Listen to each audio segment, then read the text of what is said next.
Cette vidéo est la première d'une série de 2 épisodes, le second sera disponible dès la semaine prochaine. J'avais l'envie de continuer dans le cyclisme et je m'étais dit il faut que j'arrive à créer une équipe. Je suis parti d'une feuille blanche avec un crayon. Qu'il soit une équipe nouvelle, une équipe de la Française des Jeux et qu'il soit en même temps l'équipe de Marc Madiot, ton directeur sportif. Mythique au sein du cyclisme français, la Groupama FDJ fait aujourd'hui partie des plus grandes équipes professionnelles internationales. Qui sont-ils? Comment sont-ils arrivés à ce stade de prestige?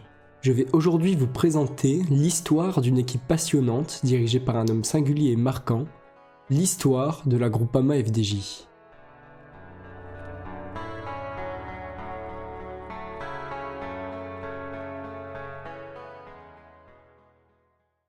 À première vue, le cyclisme est un sport individuel.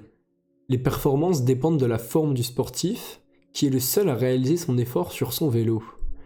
Mais alors, quelle serait l'utilité d'une structure?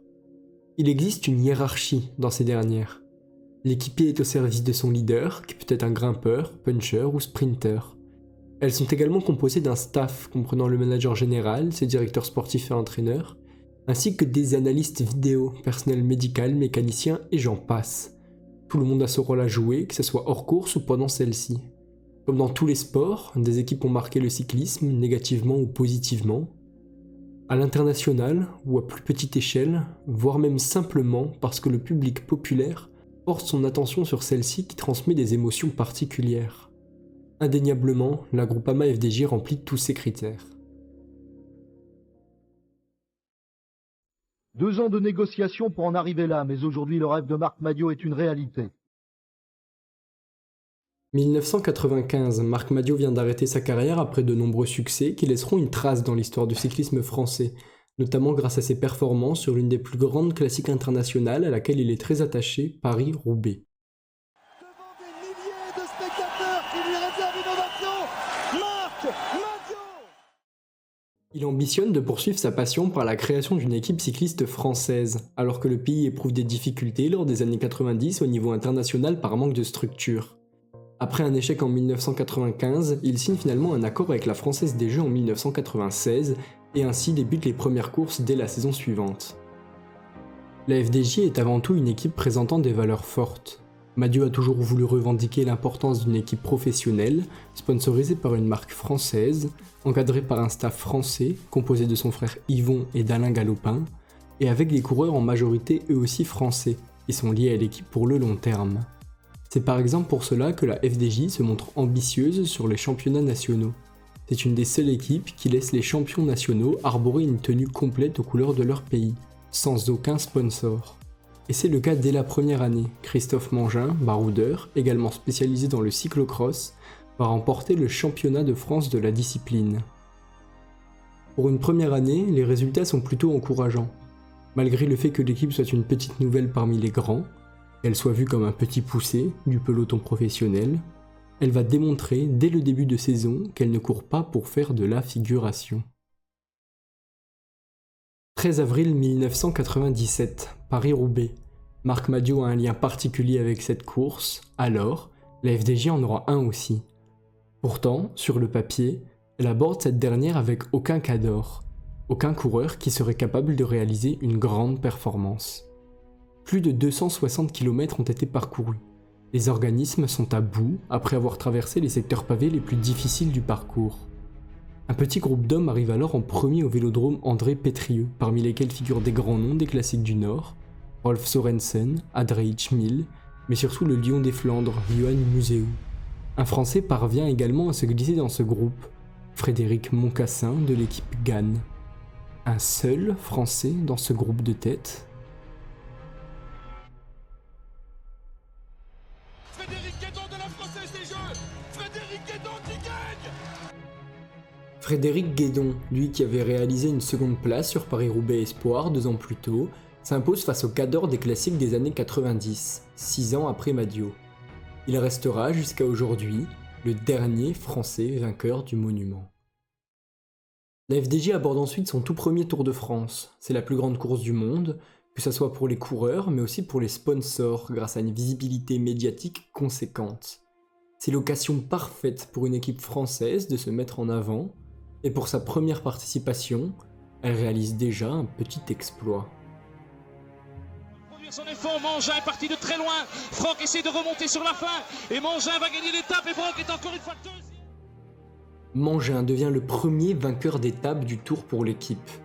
Pour clôturer la saison, Rebellin, qui n'a pas su se mettre en avant comme l'équipe le souhaitait lors du Tour de France, remporte la Saint-Sébastien et le Grand Prix de Zurich, deux classiques comptant pour la Coupe du Monde, compétition rassemblant les plus grandes classiques du calendrier professionnel jusqu'en 2004. Remportée par le grand Michele Bartoli, c'est bien la FDJ qui s'impose au classement par équipe, récompensant tout un collectif dès sa première année parmi les grands. Parfait pour débuter une grande histoire. Simplement, il y a un mouvement qui s'appelle le MPCC. Oui. Pourquoi des gens ne viennent pas au MPCC? Ils disent qu'ils font plus, c'est mieux. Après une première saison satisfaisante, la formation FDJ souhaite s'installer durablement en haut des classements. Cependant, le monde du cyclisme entre dans ses années les plus sombres, en débutant par l'affaire Festina pendant le Tour de la Honte en 1998. Nous avons pris la décision d'exclure l'équipe Festina du Tour de France à compter de ce jour. Le masseur de l'équipe, Jeff Dont, est notamment impliqué dans certaines de ces affaires. Madio met alors en place, avec les différents systèmes du cyclisme français, une politique antidopage importante pour jouer un rôle dans la reconstruction de la crédibilité aux yeux du grand public pendant les années 2000. L'année suivante, en 1999, une nouvelle polémique naît lorsque Christophe Basson, alors vainqueur d'une étape du Critérium du Dauphiné, coureur connu pour ses nombreuses prises de position défavorables au dopage, notamment en émettant des suspicions sur Lance Armstrong, abandonne le Tour sous la pression du peloton, un abandon mental regretté par Madio. En 2007, la FDJ est l'une des fondatrices du mouvement pour un cyclisme propre, association qui a pour but de défendre l'objectif d'un cyclisme luttant fortement face au dopage. Le MPCC, c'est juste une histoire de volonté. On n'est plus dans la réglementation, on n'est plus dans le juridique, on est dans l'action volontaire. Du côté des résultats sportifs, l'équipe a du mal à remporter les courses les plus réputées auprès du grand public. Les résultats sont plus poussifs, et malgré la victoire d'étape de Fabrizio Guidi sur le Giro d'Italia, la formation connaît sa première descente en 2e division en 2001, avant de rapidement retrouver l'élite l'année suivante. Elle construit jusqu'en 2005 une équipe compétitive qui va enchaîner des bons résultats. Les futures stars, mais encore jeunes Bradley Wiggins et Philippe Gilbert sont notamment recrutés pendant cette période. Elle s'installe petit à petit comme l'une des équipes françaises références du peloton. Cependant, la tâche que Madio porte au maillot tricolore n'a toujours pas été convertie dans le plus important des championnats de France, la course sur route élite homme. En 2002, le surprenant Nicolas Vaugondi permet de remédier à cela. Le long des balustrades, Nicolas Vaugondi, champion de France devant Nicolas Jalabert et Patrice Elgon. Mais les meilleurs résultats sont certainement ceux du Tour de France 2003. Ce dernier débute par un prologue. C'est un court contre la montre de seulement 6,5 km dans Paris qui a été prévu cette année-là. La première étape du Tour signifie aussi le premier maillot jaune et ça, l'équipe l'a en tête. Cependant, le coureur de la Cofidis, David Millar, signe un temps magnifique en 7 minutes et 26 secondes. La FDJ compte alors sur son ex-champion du monde de poursuite et vainqueur d'une étape l'année précédente, Bradley McGee.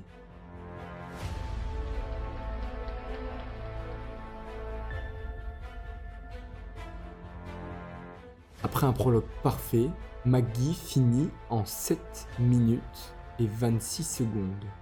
Un même temps qui sera bien à l'avantage de l'Australien, permettant de se vêtir du majestueux maillot jaune pendant 3 étapes. Ce n'est alors même pas leur meilleur résultat.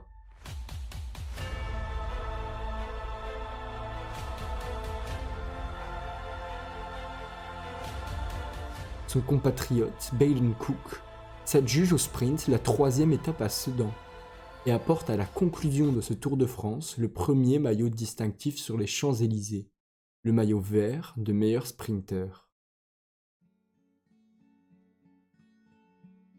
La FDJ entre alors dans une période où les résultats sont plus poussifs. Les années s'enchaînent en première division sans énorme exploit, et elle ne passe pas encore le cap entre les grandes équipes internationales et celles plus moyennes du peloton. Malgré tout, quelques coureurs vont se démarquer, dont Philippe Gilbert, apparaissant aux yeux du grand public comme un futur grand coureur de classique. Sandy Cazard assume, lui, son rôle de grimpeur phare de l'équipe, en remportant notamment 3 étapes du Tour en 2007, 2009, dû au contrôle positif au dopage d'Astar Loza, et en 2010.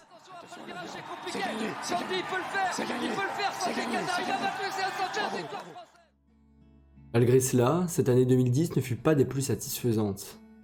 UCI Pro Tour est renommé UCI World Tour en 2011, et la FDJ termine seulement 22e du classement, synonyme de perte de la licence. La saison 2011 va alors servir de passage entre 2 générations, pour intégrer les coureurs qui feront l'âge d'or de l'équipe dans les années 2010.